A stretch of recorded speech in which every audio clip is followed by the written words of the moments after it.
Football ইতিহাসের পাতায় এমন অনেক কিংবদন্তি কোচ এসেছেন যারা তাদের জাদুকরী ফুটবল দর্শন আর কৌশলী বুদ্ধিমত্তায় এই খেলাটিকে পৃথিবীর সেরা খেলায় রূপান্তরিত করেছে। মাঠের কৌশল থেকে শুরু করে ড্রেসিং রুম সামলানো সবখানেই কোচদের অনন্য মেধার ছাপ দেখা যায়। তবে মুদ্রার উল্টো পিঠও আছে। দলের বাজে ফর্ম কিংবা বোর্ডের সাথে বনিবনা না হয় কোচদের বরখাস্ত হওয়ার ঘটনা ফুটবলে নিত্য নৈমিত্তিক।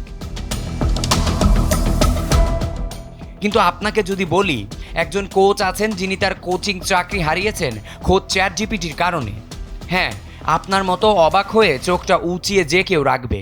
কারণ সাধারণত এআই ব্যবহার তো আমরা পড়াশোনার জন্য করি কিংবা খুঁটিনাটি জিনিস জানার জন্য। কেউ আবার এমনও আছেন চ্যাটজিপিটি ব্যবহার করেন তাদের ভাষার দক্ষতা ভালো করার জন্য। কিন্তু পুরো একটা দলের লজিস্টিক কিংবা কোচিং করানোর জন্য এআই ব্যবহার করার নজির হয়তো ফুটবল বিশ্ব আগে কখনো দেখেনি। 2023 সালে রাশিয়ান ক্লাব সোচির দায়িত্ব নেওয়ার পর রবার্ট মোরেনো দলের লজিস্টিক থেকে শুরু করে দল বদলের মতো গুরুত্বপূর্ণ সিদ্ধান্ত নিতে শুরু করেন কৃত্রিম বুদ্ধিমত্তার সাহায্যে। এমনকি গেল গ্রীষ্মকালীন দল বদলে ভ্লাদিমির পিসাচকি, পাভেল মেলেশিন ও আর্তুর সুচেনাবের মধ্যে সেরা স্ট্রাইকার বেছে নিতে তিনি সাহায্য নেন এআইয়ের।